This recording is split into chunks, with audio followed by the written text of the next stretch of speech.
নমস্কার বন্ধুরা, আজ আপনাদের সামনে রসুন শিমের একটি ইউনিক রেসিপি নিয়ে চলে এসেছি।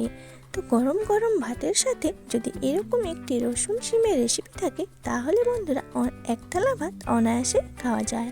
তো নমস্কার বন্ধুরা, নীলার রান্নাঘরে আপনাদের সবাইকে অনেক অনেক স্বাগত জানাই। আশা করি সবাই খুব ভালো আছেন ও সুস্থ আছেন। তো চলে এসেছি আজকে রসুন শিমের একটি রেসিপি নিয়ে।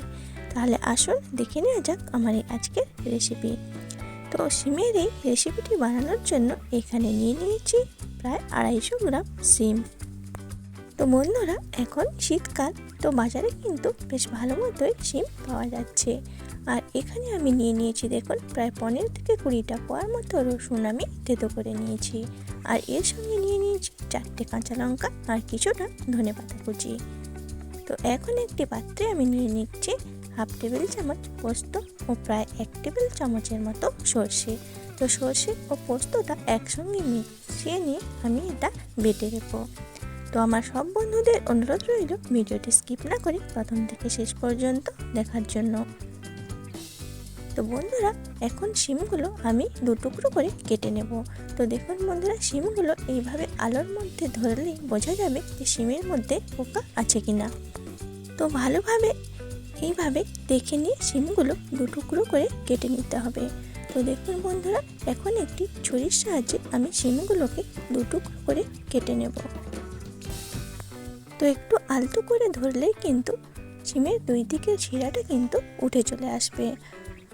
আর শিমের এই শিরাটা যদি থেকে যায় তাহলে কিন্তু এটা খেতে একদমই ভালো লাগবে না। তো দেখুন বন্ধুরা, ঠিক এইভাবে সমস্ত শিমগুলোকে আমি কেটে নিচ্ছি। তো সমস্ত শিমগুলো আমার কাটা হয়ে গিয়েছে। তো আমার চ্যানেলে যারা নতুন বন্ধু, যদি আমার ভিডিওটি ভালো লেগে থাকে তাহলে অবশ্যই আমার চ্যানেলটি সাবস্ক্রাইব করে পাশে থাকা বেল আইকনটি অন করে দেবেন। তো দেখুন, এরপর ওভেনে একটি কড়াই বসিয়ে কেটে রাখা শিমগুলো আমি দিয়ে দিয়েছি। তো শিমগুলো কিন্তু আমি আগেই ধুয়ে নিয়েছিলাম। এরপর দিয়ে দিচ্ছি ছোটো চামচের 1 চামচ লবণ ও 1 চামচ হলুদ গুঁড়ো।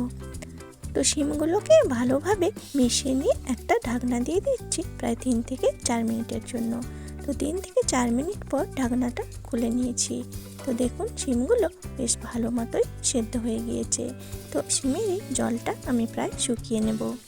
তো বন্ধুরা, এই রান্নাটাকে করতে কিন্তু বেশি কোনো উপকরণ বা খুব বেশি ঝামেলা ছাড়াই এই রান্নাটা অনায়াসেই হয়ে যায়। তো দেখুন, শিমগুলো একটি পাত্রে নামিয়ে নিয়ে কড়াটাকে ভালো করে ধুয়ে পরিষ্কার করে নিয়েছি। এরপর কড়াটাকে গরম করে নিয়ে দিয়ে দিয়েছি প্রায় 1 টেবিল চামচ সরষের তেল। তো তেল ভালোভাবে গরম করে নিয়ে দিয়ে দিয়েছি ছোটো চামচের 1 চামচ কালো জিরে। তো বন্ধুরা, এই রান্নাতে এই কালো জিরের ফ্লেভারটা কিন্তু খুব সুন্দর লাগে।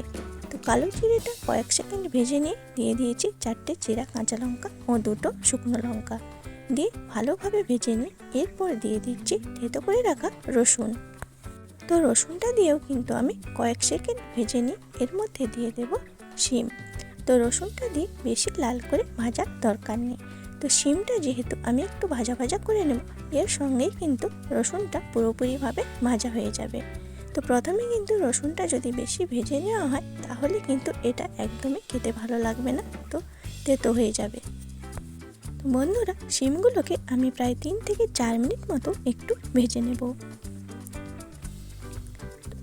তো দেখুন বন্ধুরা, প্রায় 3 থেকে 4 মিনিট মতো শিমগুলোকে আমি একটু ভেজে নিয়েছি। তো শিমগুলো প্রায় বেশ সুন্দরভাবে ভাজা হয়ে গিয়েছে। তো এরপর এখানে আমি কিছু গুঁড়ো মশলা দিয়ে দেব।